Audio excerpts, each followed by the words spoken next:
Vous êtes artiste ou créatif? Salarié ou au chômage? Et vous voulez vendre vos créations? Vous ne savez pas quel statut choisir entre artiste-auteur et micro-entrepreneur? Vous ne savez pas par où commencer vos démarches administratives? Vous êtes au bon endroit. Petite présentation rapide pour les personnes qui ne me connaissent pas. Je suis Laurie, j'ai 30 ans, j'ai quitté ma dernière entreprise suite à un burn-out et depuis je travaille sur un projet de livre que j'écris et que j'illustre à l'aquarelle que je souhaite sortir en auto-édition pour l'année prochaine. Ce livre est un conte de Noël sous forme de calendrier de l'Avent. Information très importante pour la suite de la vidéo. Je partage mon aventure de la réalisation de cet ouvrage sur YouTube depuis janvier 2023. Si jamais ça vous intéresse, je vous mettrai le lien de la saison 1 et de la saison 2 et même de la saison 3 en description si vous voulez en apprendre plus. Dans cette vidéo, je vais vous faire mon retour d'expérience sur le calvaire administratif que c'est de se déclarer en entreprise individuelle. Asseyez-vous confortablement. C'est parti pour l'absurdité de l'administratif.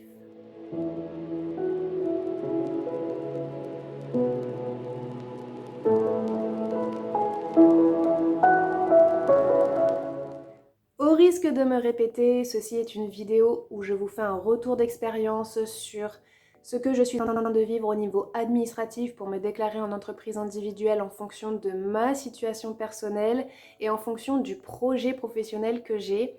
Bien évidemment, si vous êtes plus ou moins dans le même cas, il y a des informations qui pourront très certainement vous aider et vous aiguiller tant que vous n'avez pas encore commencé vos démarches. Et j'insiste là-dessus parce qu'il faut vraiment faire attention en fonction de votre projet à vous. Et vous verrez par la suite que l'on soit salarié ou au chômage, cela ne change absolument rien au niveau de se déclarer en entreprise individuelle. J'espère que cette vidéo pourra vous aider et vous être utile, en tout cas si vous n'avez pas encore commencé vos démarches.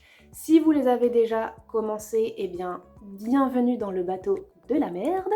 Et si vous ne les avez pas encore commencées, surtout prenez le temps de bien vous poser et de bien réfléchir à ce que vous allez faire. On va voir en détail tout ce qu'il faut voir en fonction du statut que l'on peut choisir en fonction des produits que l'on veut vendre. Et vous allez voir que on ne nous facilite pas la tâche.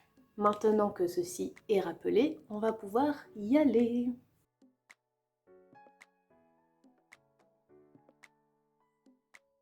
J'ai donc quitté mon ancienne entreprise en mars 2022 suite à un burn-out.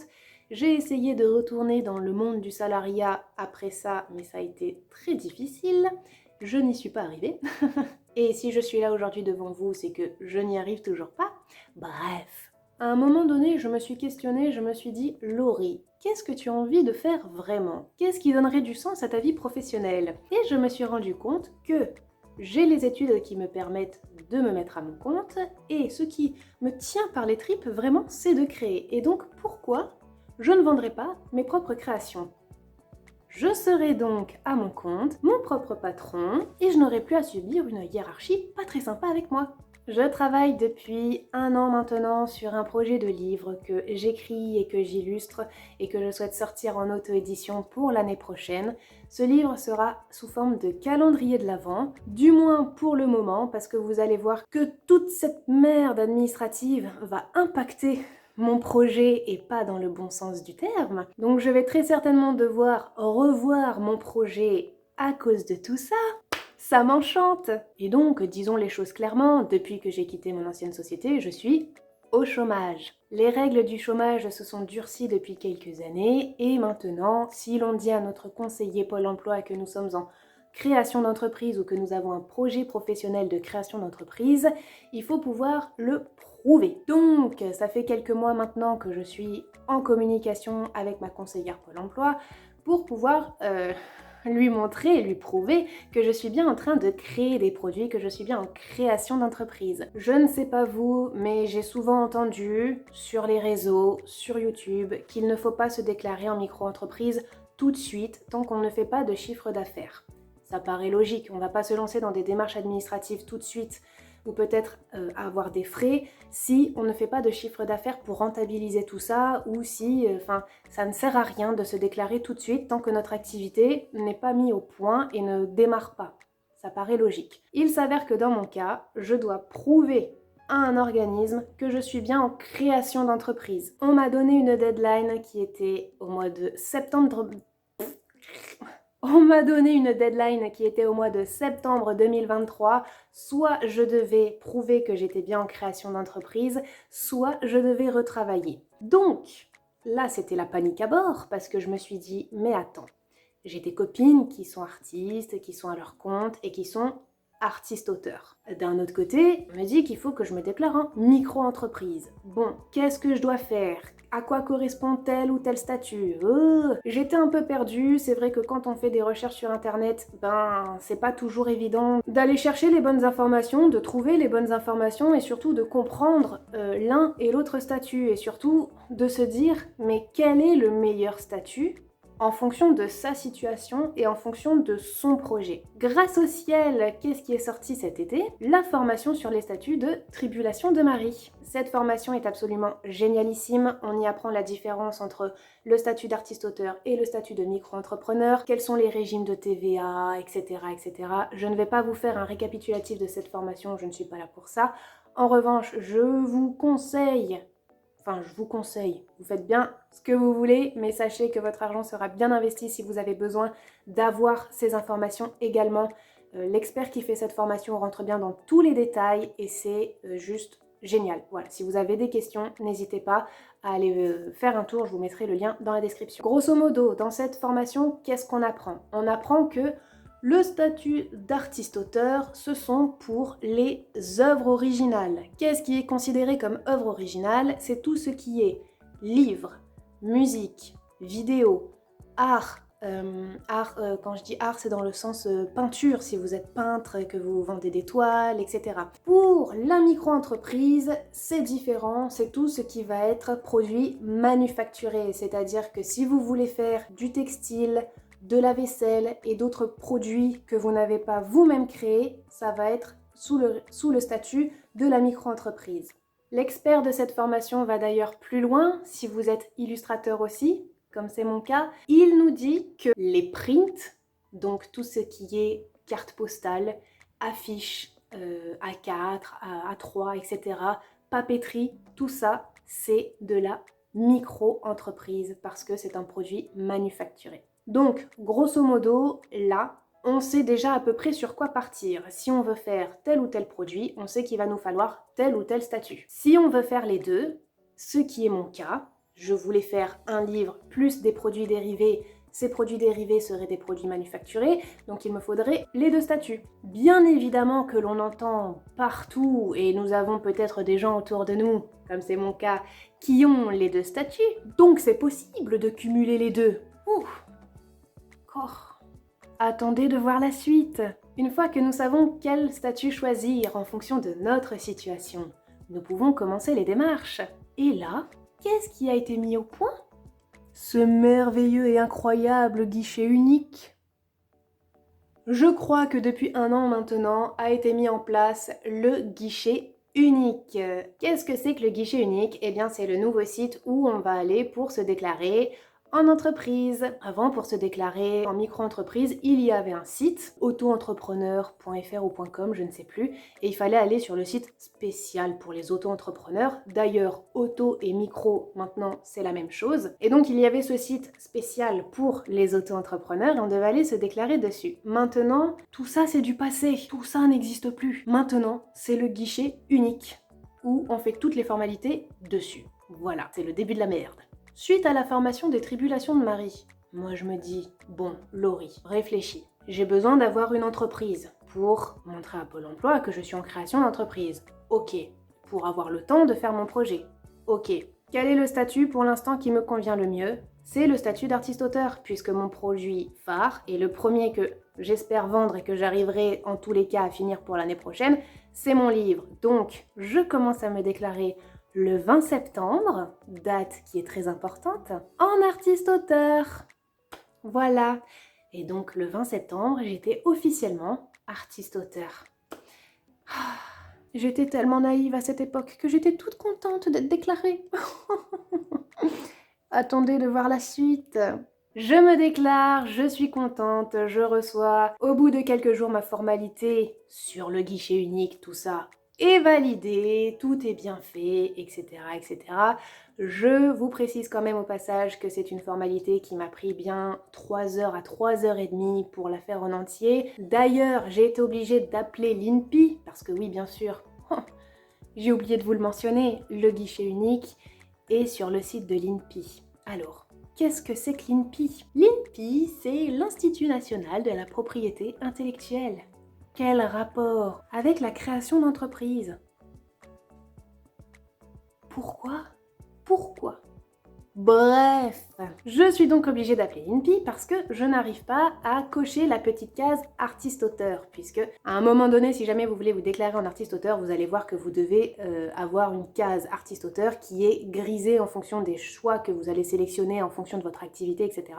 Vous devez avoir la profession libérale pour pouvoir être artiste-auteur. À ce moment-là de la formalité, en tout cas, vous devez avoir profession libérale, sinon vous ne pourrez pas être en artiste-auteur. Voilà. Donc j'appelle l'INPI, je suis 30 minutes au téléphone avec eux pour qu'ils me disent ça. Et j'y arrive, et c'est très bien, et c'est super. Donc je continue mon petit bonhomme de chemin en me disant c'est super, je suis en entreprise individuelle, bah oui parce que ce soit artiste-auteur ou micro-entrepreneur, ce sont tous les deux des entreprises individuelles. Donc je me dis c'est cool, j'ai mon entreprise, j'ai mon numéro de sirène, j'ai mon numéro de sirette, c'est cool. Je continue ma petite vie, tout ça, tout ça. Et le 2 octobre, je vous précise les dates parce que c'est super important.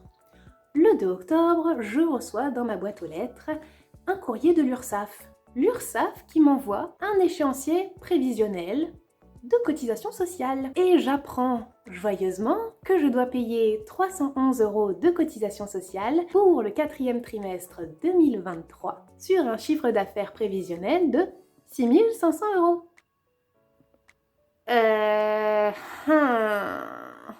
J'étais contente de recevoir cette lettre.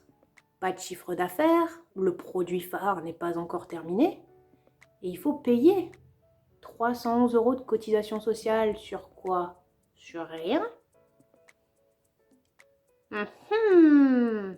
Donc je les appelle dans l'incompréhension totale de me dire mais comment ça se fait que je dois payer des cotisations sociales alors que je viens juste de me déclarer, je n'ai pas de chiffre d'affaires, comment il faut faire?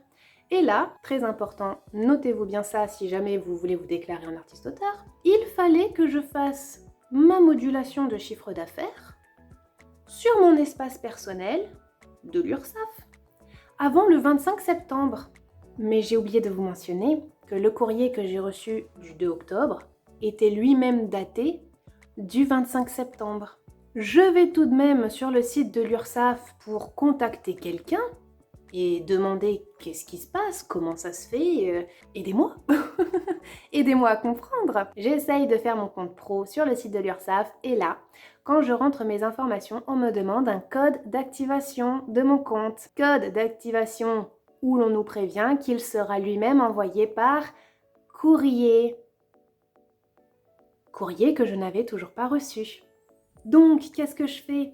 J'appelle l'URSSAF et je leur explique la situation. Et je leur dis « Bonjour, voilà, vous m'avez envoyé un courrier avec un échéancier prévisionnel, je dois payer telle somme avant telle date, j'avais 15 jours pour payer, mais comment ça se fait? Je viens juste de me déclarer, j'ai pas de chiffre d'affaires, est-ce que je peux ne pas payer en fait, tout simplement ?» Et là, la nana, énervée au téléphone, vous allez voir dans la suite de l'histoire que ce n'est pas la seule personne énervée que j'ai eue au téléphone, elle m'envoie bouler en me disant que je n'avais qu'à faire ma modulation de chiffre d'affaires sur mon espace personnel avant le 25 septembre. Et là, je lui explique au téléphone que le courrier que j'ai reçu date du 25 septembre, que j'ai voulu faire mon compte après ma création de statut, mais que je dois recevoir un code d'activation et que ce code d'activation, je ne l'ai toujours pas reçu. Donc dans tous les cas, je n'aurais pas pu faire ma modulation de chiffre d'affaires pour dire que je suis à 0. Pourquoi? Parce que quand on est artiste-auteur, si on fait sa modulation de chiffre d'affaires et qu'on prévient à l'avance qu'on ne va pas faire de chiffre d'affaires, on ne paye pas de cotisation sociale. Et c'est ce que j'aurais dû faire, mais on voit bien avec les dates que c'était impossible pour moi de le faire parce que ce fichu code, je l'ai reçu quel jour? Je l'ai reçu le 3 octobre. Donc j'ai été en capacité de faire mon compte le 3 octobre pour une régulation à faire avant le 25 septembre. Tout va bien. Voilà. À l'ère du numérique, ils pourraient pas nous envoyer un mail, non? Enfin, je dis ça, je dis rien, je sais pas, peut-être que voilà, y a trop de papier et voilà, on reçoit plus de lettres et voilà, on préfère envoyer des courriers comme ça, on se prend des petits sous au passage. Bah oui. C'est vrai que les 311 €, ils sont mieux sur leur compte que sur le mien, hein. Sur mon livret A à 3%, bah oui, bah oui.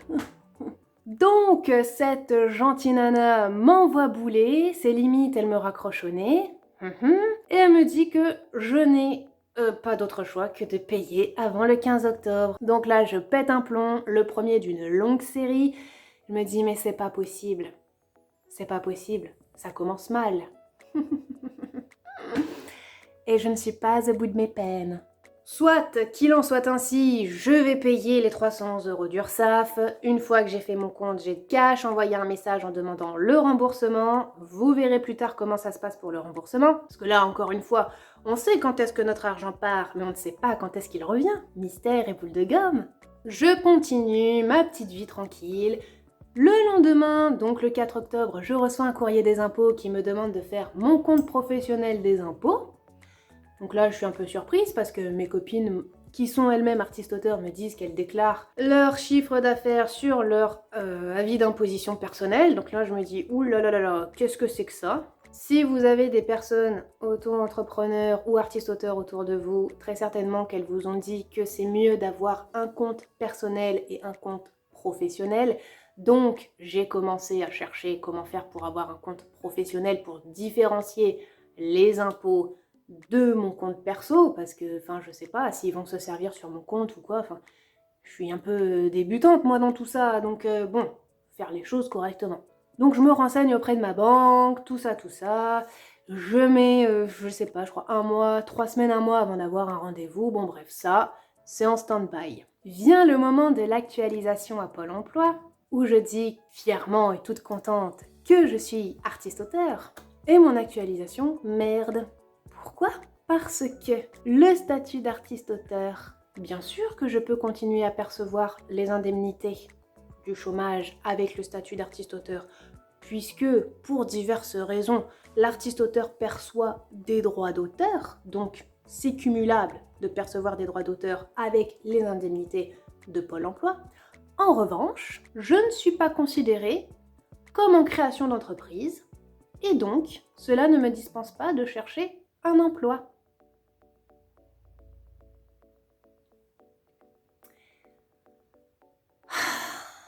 Et là, c'est un pétage de plomb. Comment ça se fait que l'artiste-auteur ne soit pas considéré comme en création d'entreprise, étant donné que l'artiste-auteur est un statut d'entreprise individuelle? Mais j'ai pas compris. J'ai pas compris, et là, je pète une durite parce que je me dis, quoi? J'ai fait tout ça pour rien. J'ai payé des cotisations d'URSSAF pour rien. Qu'est-ce que je vais faire maintenant? Donc, que se passe-t-il? J'appelle ma conseillère Pôle emploi et je lui demande, je ne comprends pas, comment ça se fait que l'artiste-auteur n'est pas considéré comme une création d'entreprise. Ils ne savent pas. Pôle emploi ne connaît pas le statut d'artiste-auteur. Ça ne fonctionne pas. Allez savoir pourquoi. Donc, pour eux, il faut que je sois en micro-entreprise. Si je leur montre un justificatif comme quoi je suis en micro-entreprise, là oui, je serai considérée comme en création d'entreprise. Et donc, je pourrais changer de case de demandeur d'emploi à création d'entreprise. Ok, pas de souci. Puisque je sais qu'on peut cumuler les deux statuts, qu'est-ce que je vais faire? Je vais créer une micro-entreprise. Vous êtes toujours assis? Parce que là, ça va commencer à se corser. Je retourne donc sur le site de l'INPI et je commence une nouvelle formalité. Formalité de quoi? Formalité de création de micro-entreprise. Oui, parce que j'ai créé un statut de artiste-auteur et là maintenant je me fais une formalité de création de micro-entreprise. Ok, très bien. J'y vais sereine et tout, je fais mon petit bazar, tout va bien, il y a encore quelques jours de délai avant que la formalité soit acceptée par l'INPI et par l'INSEE. L'INSEE qui est l'Institut National des Statistiques, je ne sais plus quoi, je vous le mettrai ici. Donc j'attends tranquillement que ma formalité soit validée, comme la première, et là je reçois une notification par mail, comme quoi ma formalité est suspendue. Pourquoi elle est suspendue? Je comprends pas. Je me rends sur le site de l'INPI, guichet unique, INPI, tout ça, et je leur demande pourquoi je ne comprends pas le motif de cette suspension. Pouvez-vous m'expliquer? Donc j'ai une nana qui est très gentille au téléphone, ça change, et elle m'explique que ah mais non madame, vous ne pouvez pas créer une micro-entreprise, vous ne pouvez pas créer un autre statut parce que vous avez déjà une activité. Vous devez faire une adjonction d'activité et donc vous devez faire une formalité de modification. Donc, elle m'envoie un PDF pour m'expliquer comment faire la démarche de modification d'activité pour faire une adjonction d'activité. Adjonction, ajouter, tout simplement. Donc, je ne dois pas créer une micro-entreprise, je dois ajouter la micro-entreprise au statut d'artiste-auteur. Voilà, jusque-là. Simple. Ok, je vais faire ça. Donc, que fais-je? Je fais une nouvelle formalité d'adjonction d'activité. Voilà, je fais ma modification, je fais une adjonction, machin, voilà. Ma formalité est faite, je me dis cool, maintenant ça va aller. Je reçois une nouvelle notification par mail, comme quoi ma formalité d'adjonction d'activité a été rejetée par le tribunal de commerce. Et nouveau, lui. Je ne comprends pas. On me dit, veuillez voir sur le PDF joint, qui n'était pas joint, les motifs de ce rejet. Je rappelle l'INPI et je leur dis, mais comment ça se fait que ça soit rejeté? Vous m'avez dit de faire ça, je le fais, et c'est rejeté par le tribunal de commerce. Je ne comprends pas. Vous devez appeler le tribunal de commerce et leur demander pourquoi ils ont rejeté votre formalité parce qu'ils n'ont pas mis le PDF. Ok, pas de souci. J'appelle le tribunal de commerce. Bonjour madame, je suis tombée sur une dame absolument gentille qui a, la pauvre, pété les plombs, m'expliquant toute la situation. Ma formalité d'adjonction a été rejetée parce que je suis inconnue au tribunal de commerce. Ce n'est pas une adjonction d'activité que je dois faire, c'est une création. Peut-être que je me suis mal exprimée. Ce n'est pas une adjonction de micro-entreprise que je dois faire, je dois m'immatriculer. Et donc, c'est une création de micro-entreprise et pas ajouter une micro-entreprise. Et là, je suis au téléphone, je suis dans l'incompréhension totale. Je lui dis, mais madame, j'ai fait une formalité de création micro-entreprise. Elle a été suspendue et plus ou moins rejetée par l'INSEE et par l'INPI. J'appelle l'INPI, l'INPI me dit que je dois faire une adjonction d'activité et vous me la bloquez, vous. Alors, qu'est-ce que je fais? Qu'est-ce qu'on fait? Le tribunal de commerce me dit « Madame, nous n'avons pas de solution pour vous. Vous devez aller sur le site de l'INPI, sur le site du guichet unique pour faire une création d'entreprise. Le tribunal de commerce ne validera jamais une adjonction d'activité. Vous devez vous faire connaître, donc créer une micro-entreprise. » Je lui demande alors si le cumul des deux statuts est possible. Elle me dit bien sûr que le cumul des deux statuts est possible. Il ne faut pas écouter l'INPI, ils disent n'importe quoi. Bah, ça me rassure que l'INPI dise n'importe quoi, mais au fond, ça change rien. Parce que là, je suis quand même un peu dans la merde, parce que ce soit une formalité de création ou d'adjonction, ça marche pas. Donc, qu'est-ce qu'on fait? La dame s'excuse et elle dit que je ne suis pas la seule à être dans ce cas-là, donc je suis rassurée, je me sens moins seule, je raccroche et je pète un nouveau plomb. Je rappelle l'INPI. Et j'explique ce que la dame du tribunal de commerce vient de m'expliquer. Et là, la dame de l'INPI que j'avais au téléphone, qui au départ était super sympa, commence à se montrer énervée. Et je lui dis, et pourtant moi je suis dans l'incompréhension, je lui dis, je ne comprends pas. Vous me dites de faire une adjonction d'activité, je le fais, c'est bloqué par le tribunal de commerce. Quand je fais une création micro-entreprise, c'est bloqué par l'INPI et par l'INSEE. Qu'est-ce que je fais? Qu'est-ce que je dois faire? Elle me soutient, dur comme fer, que je ne peux pas avoir les deux. C'est soit l'un, soit l'autre. Pourtant, je viens d'avoir le tribunal de commerce au téléphone qui me dit que c'est possible de cumuler les deux statuts. Là, c'est le début de la tourmente, je vous le dis. Je pète un nouveau plomb. Oui, parce que depuis, je n'ai pas précisé aux personnes qui ne me connaissent pas que je suis hypersensible. Donc forcément, quand tu as toutes ces petites claques dans la gueule, voilà, au fur et à mesure, bah tu te dis mais merde, mais putain de merde. Comment on fait? Quelle est la solution à ce problème? Comment on fait, putain? Donc, la nana de l'INPI que j'ai au téléphone finit par me raccrocher au nez, puisqu'elle essaye de m'expliquer que je dois choisir entre l'un ou l'autre, et moi je lui dis mais non, je ne veux pas choisir entre l'un ou l'autre, puisque de toute façon, à un moment donné dans mon activité, j'aurai besoin des deux, et que le tribunal de commerce m'a dit que je pouvais avoir les deux, donc je veux les deux en fait. Ben voilà, elle me raccroche au téléphone, moi je pète mon plomb, et c'est retour à la case départ. Donc, que se passe-t-il ensuite? Eh bien, je me dis, je vais refaire une formalité de création d'entreprise. Peut-être que je m'y suis mal pris la première fois.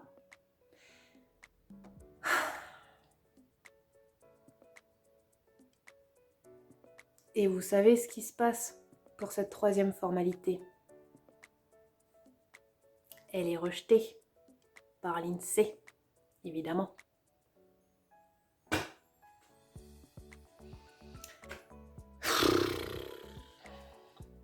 Donc là, je vous avoue qu'à ce stade-là, je suis dans un état de colère, d'incompréhension et d'impuissance quasiment ultime.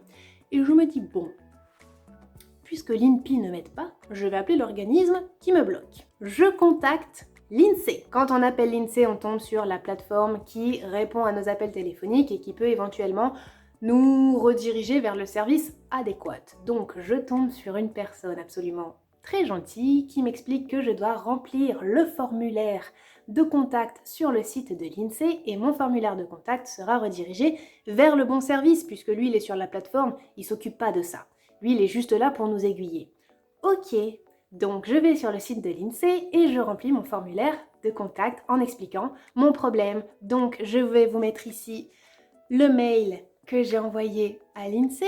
N'hésitez pas à faire pause si vous souhaitez le lire. Au bout de 5 jours, 6 jours, pas de nouvelles. Je rappelle et je dis bonjour, où en est ma demande numéro je sais pas quoi? Et ben en fait, elle n'avait pas été traitée. La personne que j'ai au téléphone va la transmettre. J'attends de nouveau une semaine, je rappelle.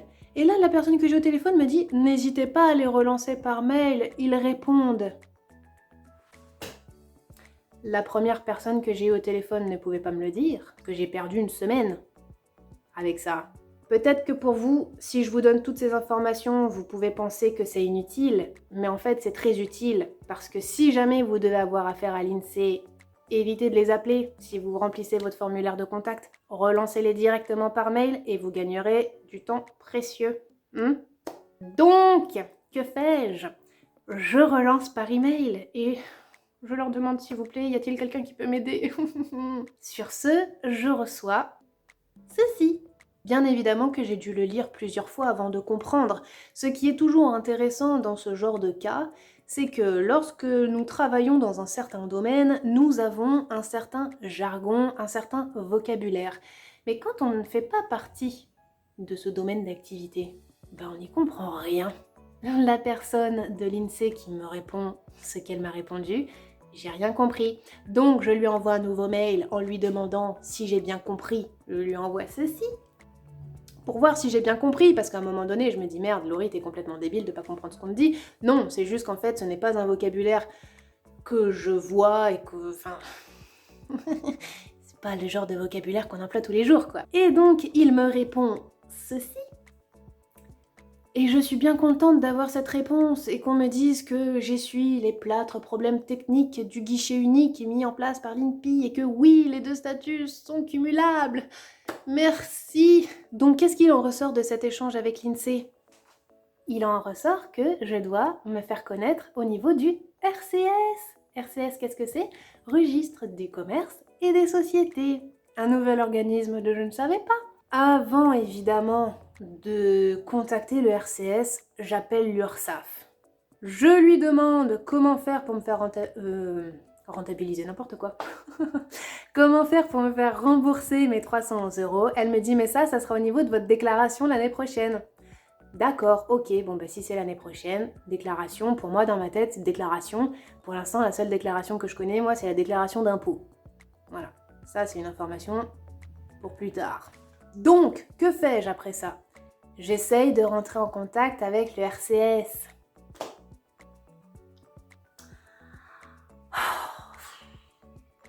Pendant 2 jours, j'ai essayé de les joindre. Si jamais vous devez contacter le RCS, munissez-vous de patience. Parce que quand le répondeur vous dit que les heures où il y a le moins d'influence, c'est à 9h et à 14h, c'est pas vrai. Je pense qu'ils sont overbookés et qu'il y a du monde en ligne tout le temps. J'arrive à avoir quelqu'un un jour à 9h du matin. Allez, c'est pas tout à fait vrai parce qu'il y a un temps d'attente, c'était 9h05, 9h06. Je pense que, comme avec les autres personnes, j'ai le temps d'expliquer ma situation. La nana, elle m'envoie chier d'une puissance monumentale. Elle m'a parlé comme si j'étais la dernière des merdes. À 9h du matin, je peux vous dire que ça fait mal. Je lui dis, mais madame, ne vous énervez pas, j'essaye juste de comprendre. On m'a dit, l'INSEE me dit de rentrer en contact avec le RCS, c'est ce que je fais. Comment je fais en fait pour débloquer cette situation? Et là, elle me dit, quel est votre domaine d'activité? Bah, mon domaine d'activité pour sortir mon livre, c'est de l'auto-édition. Mais on est d'accord que l'auto-édition, c'est de la vente. Et juste avec le mot édition, elle me remballe et elle me dit que l'édition, c'est l'INPI qui gère. Retour à la case départ, n'est-ce pas? Je sais pas s'il aurait fallu que je dise que j'allais vendre des livres, mais ça me paraît logique en fait que quand tu dis auto-édition, vu que c'est toi qui fais tout, c'est toi qui vends. C'est logique. Auto-édition, c'est pas maison d'édition. C'est toi qui fais le travail de la maison d'édition. Donc c'est toi qui vas vendre ton produit. Un livre, ça a beau être une œuvre originale sous le statut d'artiste-auteur, il n'en reste pas moins un objet, il n'en reste pas moins un produit. Et un produit, il a besoin de quoi pour se vendre? Il a besoin de marketing, de packaging, de communication. Tout ça, c'est quoi? C'est de la vente.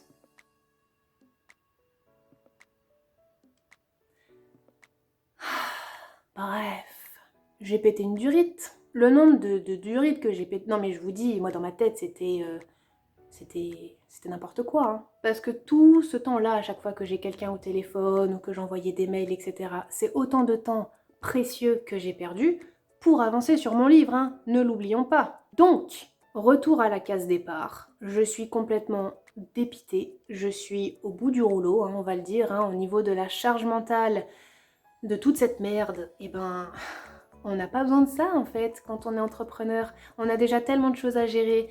Créer ses produits, réfléchir à comment les vendre, à comment communiquer dessus pour se faire connaître, avoir de la visibilité, se construire une audience, peut-être même arriver à se construire une communauté, comment on va faire pour vendre, démarcher les fournisseurs, avoir des devis, machin, hein, on continue, peut-être faire son site internet aussi pour pouvoir vendre ses produits, hein, donc démarcher des personnes pour...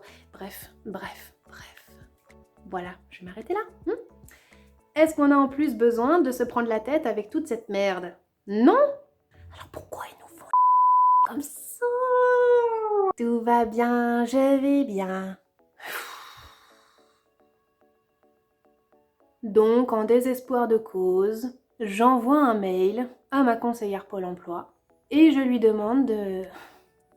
Je lui dis déjà, je lui fais un suivi de ma situation et je lui dis, voilà, je suis enlisée dans les démarches administratives.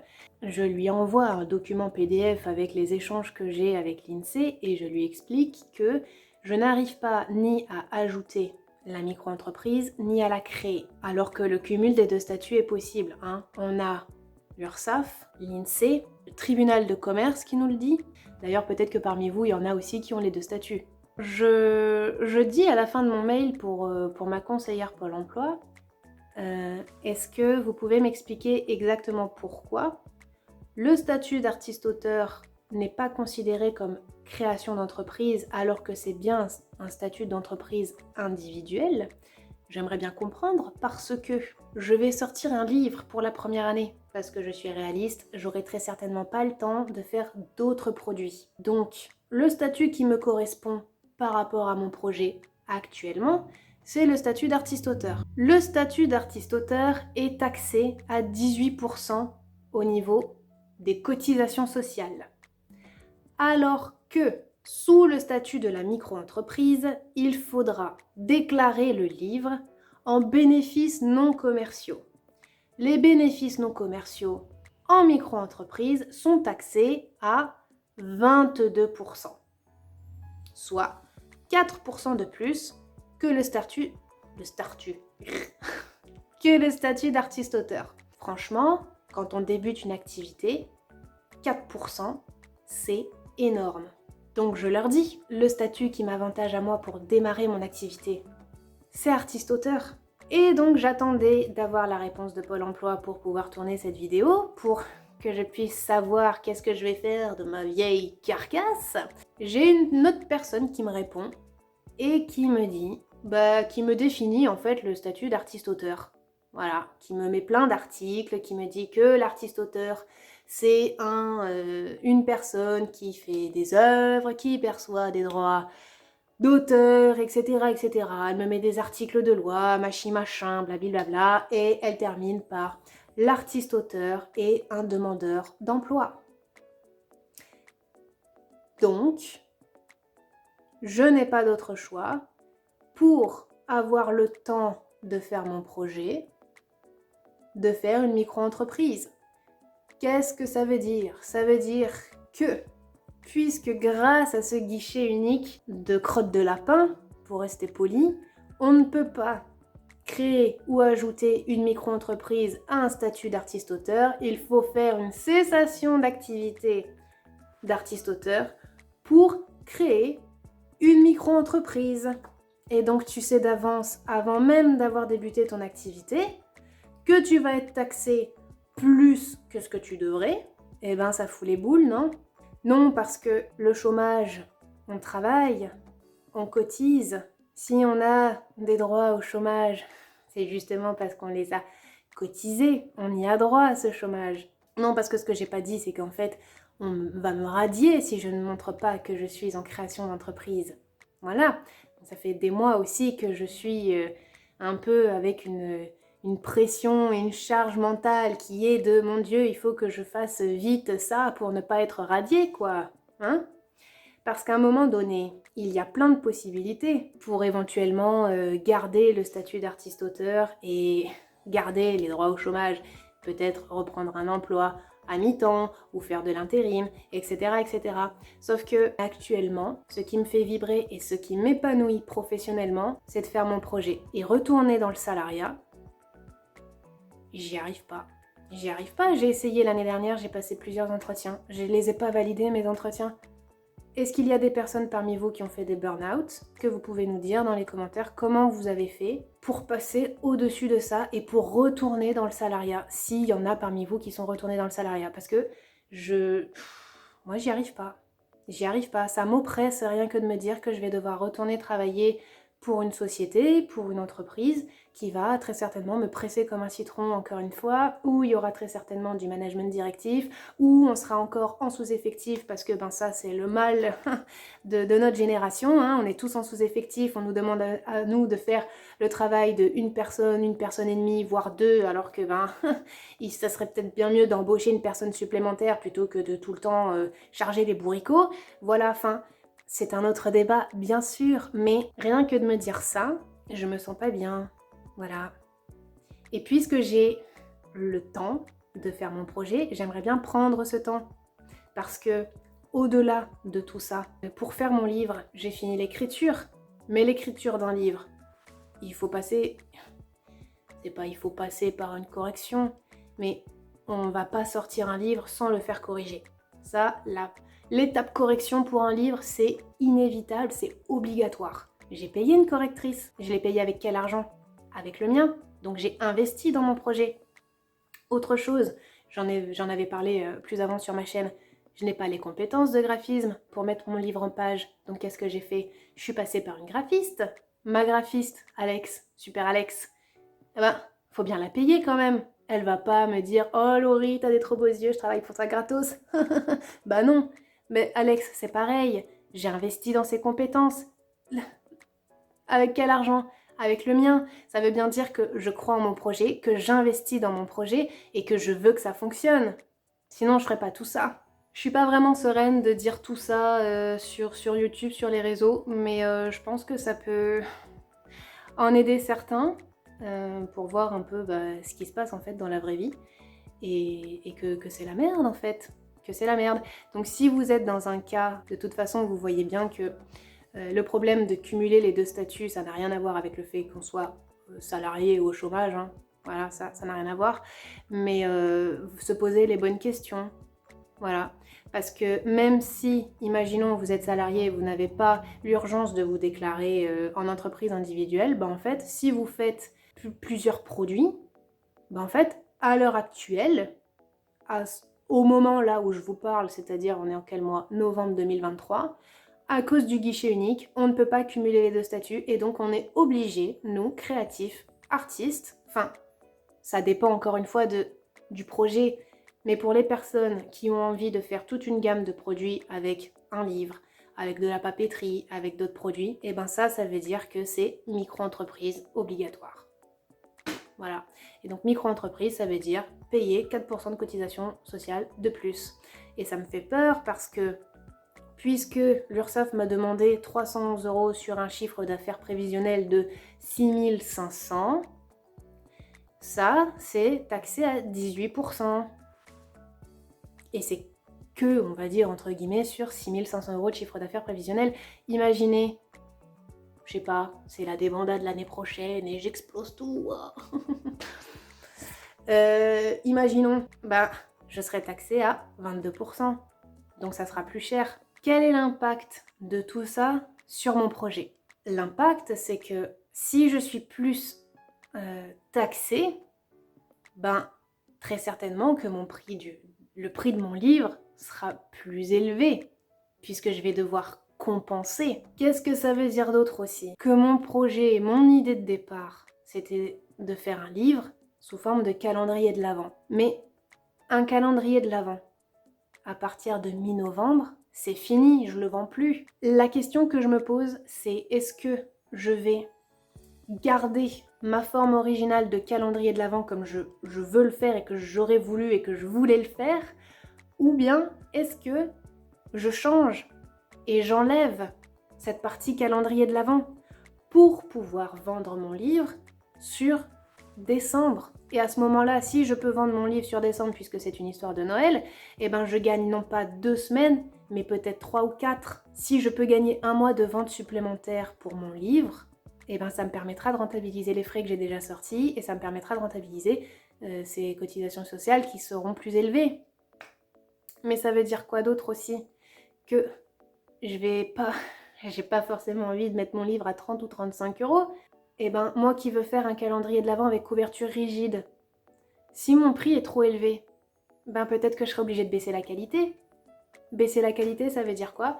Faire un livre couverture souple. Est-ce qu'on a déjà vu un livre calendrier de l'Avent avec une couverture souple? J'ai pas vu. Et puis de toute façon, j'ai pas envie. Entre vous et moi, j'ai pas envie de baisser la qualité de mon livre. Je veux que mon livre soit un bel objet livre.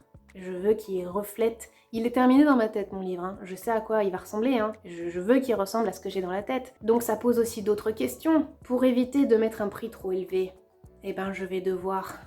Si je ne baisse pas la qualité, je vais devoir trouver un fournisseur qui me fait un tarif raisonnable pour avoir un prix unitaire intéressant et pas trop cher pour pouvoir vous proposer un prix de vente correct.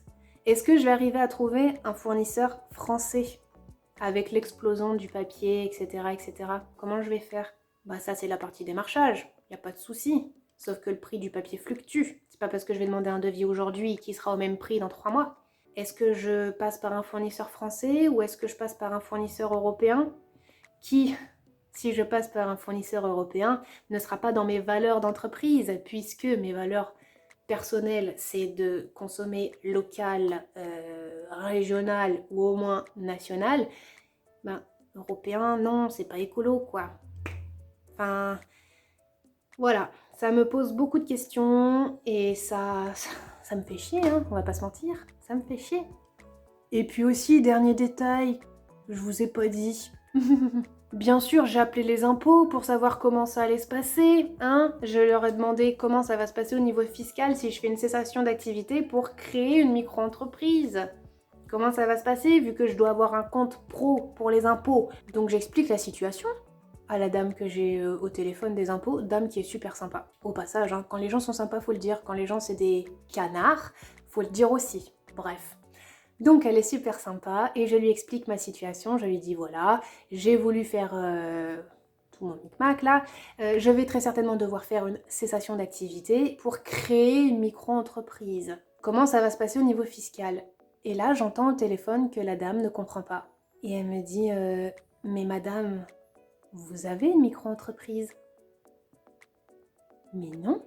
Non, madame, je n'ai pas de micro-entreprise, c'est ce que je vous dis. Je n'arrive pas soit à faire une création, soit à faire une adjonction d'activité. Dans un cas comme dans l'autre, je suis bloquée par un organisme. Donc non, à ce jour, je n'ai pas de micro-entreprise. Et là, j'entends vraiment au téléphone qu'elle ne comprend rien à ce que je dis. Elle comprend rien à ce que je dis et moi, je comprends rien à ce qu'elle me dit. Elle va sur mon dossier. Elle me dit, mais là, sur votre dossier, j'ai la formalité, je sais pas combien, et elle me lit mon commentaire que j'avais mis sur l'INPI quand je me suis fait l'adjonction d'activité. Donc elle me lit mon commentaire où j'avais mis « Ceci est une adjonction d'activité. Je souhaite ajouter une micro-entreprise à mon statut d'artiste-auteur. Pouvez-vous me dire si je me suis bien déclarée ou pas ?» Vous avez compris le délire ? Ma formalité d'adjonction d'activité qui a été rejetée par le tribunal de commerce s'est retrouvée aux impôts. Donc, pour les impôts, j'ai 2 entreprises individuelles.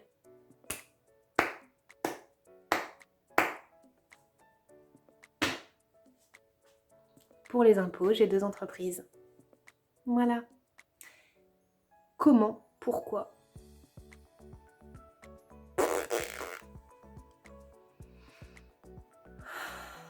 Et donc là, je lui ai dit, mais madame, je n'ai pas de justificatif de création d'adjonction de micro-entreprise.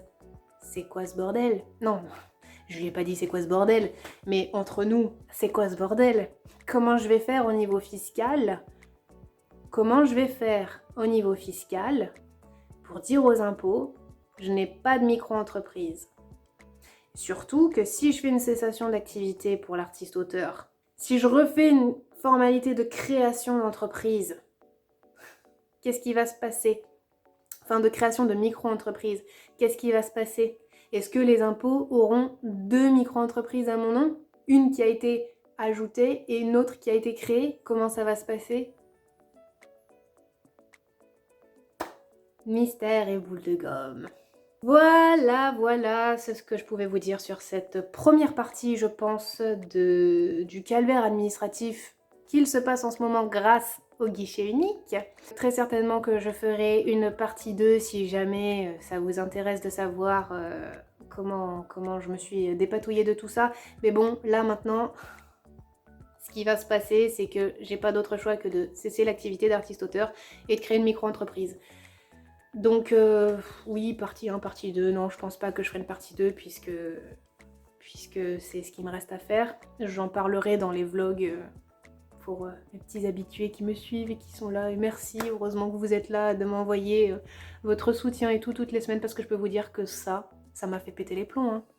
Tout ça m'a fait péter les plombs. Le nombre d'heures que j'ai passées par mail, au téléphone, surtout au téléphone avec des gens qui, des fois, m'ont parlé comme si j'étais une grosse merde et m'ont raccroché au nez. J'ai eu au moins 3 personnes qui m'ont raccroché au nez. Et tout ça depuis début octobre. Voilà, ça fait 1 mois et demi que je suis dans cette merde. Avec toute la pression mentale que ça implique, avec tous les choix pour mon projet, pour mon entreprise à venir, sur le choix de mes fournisseurs, mes valeurs d'entreprise, tout ça.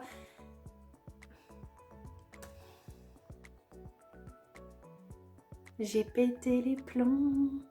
On arrive à la fin de cette vidéo, je vous avoue que je ne suis pas sereine de parler de tout ça, de parler de ma situation, de parler de ce qui s'est passé, etc. Mais je pense que ça peut en aider plusieurs. Si vous êtes dans la même situation, si vous êtes dans la même situation, ben voilà, nous ne sommes pas seuls. Si vous ne savez pas par où commencer, ben surtout suivant les produits que vous voulez vendre, et ben voilà, ne faites pas les mêmes erreurs que moi. Partez d'abord sur une micro-entreprise, hein, puisqu'on n'a pas le choix pour l'instant. Alors, la question à se demander, c'est, parce qu'on me l'a demandé, enfin on me l'a posé la question, est-ce que si tu cesses l'activité d'artiste-auteur, que tu fais une micro-entreprise et que tu ajoutes le statut d'artiste-auteur à la micro-entreprise, ça ne peut pas marcher comme ça? La réponse est non. Parce qu'en fait, quand on fait des formalités sur le site de l'INPI, une fois qu'on voit votre nom, votre prénom et éventuellement votre pseudo d'entreprise, on va voir qu'il y a un doublon. Et on va vous dire qu'il y a un doublon avec tel numéro de sirène. Et on va vous demander de renseigner votre numéro de sirène. Et à partir du moment où vous faites une formalité avec un numéro de sirène déjà existant, c'est mort. Alors, est-ce que je vais prendre le temps et est-ce que je vais me lancer dans cette expérience de voir si je peux ajouter artiste-auteur à la micro-entreprise? La réponse est absolument non, pas du tout. J'espère que cette vidéo aura pu vous aider, que vous aurez appris des choses. S'il y en a parmi vous qui ont fait des burn-out et qui sont passés au-dessus de ça et qui ont réussi à retourner dans le salariat, surtout n'hésitez pas à me dire et à nous dire comment vous avez fait en commentaire. S'il y en a aussi parmi vous qui sont dans les mêmes démarches administratives, n'hésitez pas non plus à communiquer avec nous si vous en avez envie, hein, il n'y a pas d'obligation.